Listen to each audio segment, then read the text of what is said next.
Félix Díaz, quien es el presidente del Consejo Consultivo de los Pueblos Indígenas en la Argentina, pero concretamente va a ser como visitante ilustre por esta lucha inquebrantable que ha tenido a lo largo de los años. Lo saludamos. Félix, ¿qué tal? Muy buenos días, gracias por estar acá. Muy buenos días. Bueno, en primera instancia, felicitaciones por el premio que va a recibir, más allá de todos los que ha recibido a lo largo de su vida. Incluso el diario El País Español lo ha premiado usted, ¿no?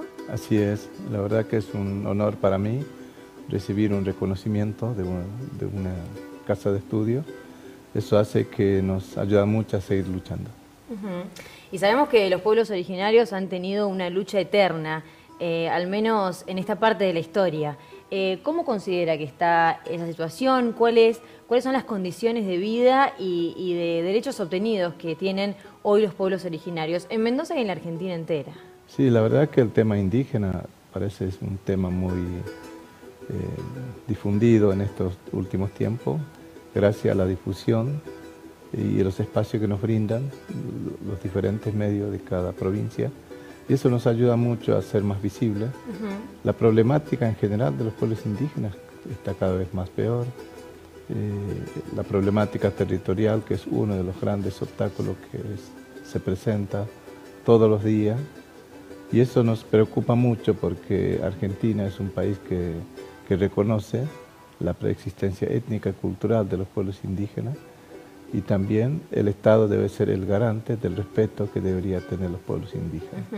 Usted va a ofrecer una disertación sobre la autodeterminación de los pueblos indígenas. ¿De qué se trata esto? Nosotros lo que aspiramos es gobernar nuestras comunidades, administrar nuestras instituciones, nuestro territorio, los recursos naturales. De lo que nosotros buscamos es eso, trabajar independientemente y no depender de un espacio político, de una ONG o del Estado.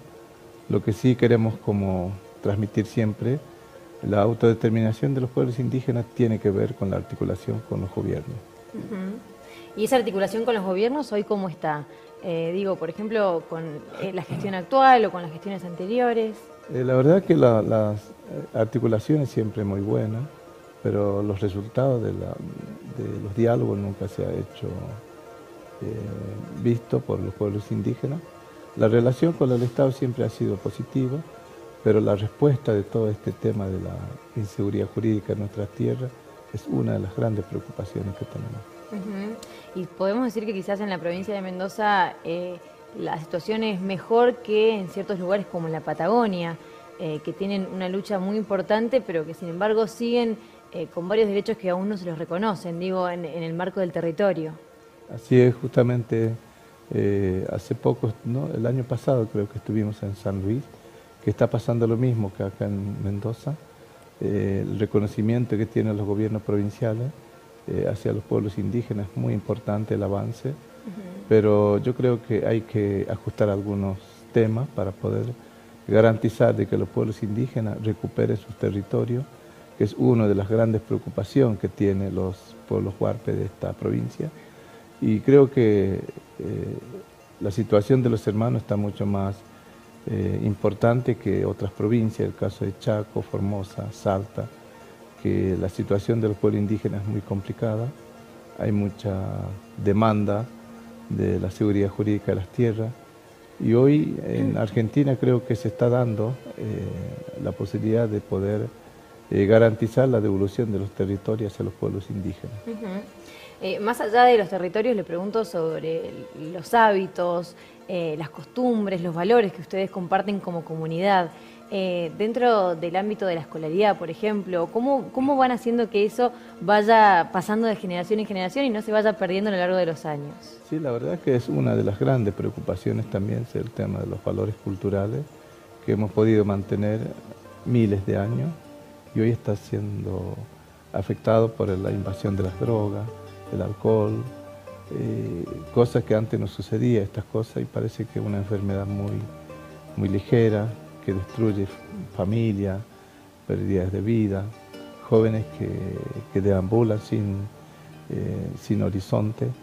Y es una enfermedad que se introduce a través de la falta de justicia que pasa con los pueblos indígenas, En cuanto a la educación, creo que es una cosa que se tiene que también resolver a través del Estado, porque la zona del norte hay mucha falencia en cuanto a la educación. Las leyes están, pero no se ponen en práctica. Le pregunto sobre el marco social de la Argentina y si es que ustedes son críticos en algunos temas que tienen que ver, por ejemplo, con la justicia o que tienen que ver con la política. ¿Cuál es la postura que sostiene la comunidad indígena argentina? Sí, la verdad que para nosotros los pueblos indígenas queremos libertad, justicia, educación, salud, sobre todo la devolución de los territorios. Sin esa garantía creo que es difícil mantener la paz hacia los pueblos indígenas, porque es un caso que está como adeudado hacia los pueblos indígenas. Sabemos que el Estado argentino tiene una deuda social con nosotros y tiene que hacer un esfuerzo de hacer una política más humana, más integral, sin condicionamiento. Sabemos que durante la época de la anterior gestión y producto de algunas leyes como la Ley de Medios, ustedes tuvieron también un acceso a lugares a donde antes quizás no llegaban. ¿Cómo ha repercutido eso en el ámbito y al exterior? Sí, la verdad que para nosotros ha sido muy positiva la creación de un espacio para la comunicación sobre la problemática indígena, pero en la práctica no se pone en ejercicio. La mayoría de las comunidades indígenas no tienen radio, no tienen medio de comunicación. Los espacios radiales que tenemos en las provincias están muy condicionados. Tiene que hablar bien a los gobiernos provinciales para que te den un espacio. Entonces la ley para nosotros sería lindo que se ejecute, que se le den a los pueblos indígenas los medios para poder hablar de la educación en cuanto al rescate de la lengua, que muchos de nuestros hermanos pierden esa lengua que han podido mantener miles de años y hoy están en riesgo porque nuestros jóvenes emigran en las ciudades y ahí pierden esa comunicación entre su propia gente. Claro. Claro, me imagino, sí. De a poco la comunidad se va quizás achicando en la medida que los más jóvenes llegan a las ciudades por motivos de trabajo o por motivos de seguir creciendo en lo profesional. Le pregunto sobre las comunidades indígenas en la Argentina y la provincia de Mendoza, ¿qué lugar ocupa? Si es que existe una lucha que es importante aquí a comparación de otros lugares, o quizás en el norte hay una lucha un poco más interesante o una comunidad más grande. Yo creo que todos los pueblos indígenas del país tienen una lucha particular, pero el problema que hemos tenido durante muchos años es la incomunicación entre nosotros. Ahora creo que surge esa posibilidad de poder estar conectados y eso es lo bueno que tenemos y poder saber las luchas de nuestros hermanos que viven en esta provincia, en Neuquén, en Río Negro, en Chubut, la zona del norte, como el caso de Formosa, Chaco. Antes no pasaba estas cosas y ahora está como más acercamiento hacia los pueblos y eso es muy bueno para nosotros, de hablar lo nuestro, discutir nuestra problemática y eso creo que da una señal de esperanza de que estas cosas se pueden seguir mejorando. Muy bien, bueno Félix, muchísimas gracias por su presencia, los felicitamos y todos los éxitos ahora con el discurso que va a ofrecer en la Universidad de Cuyo. Muchas gracias, muy amable.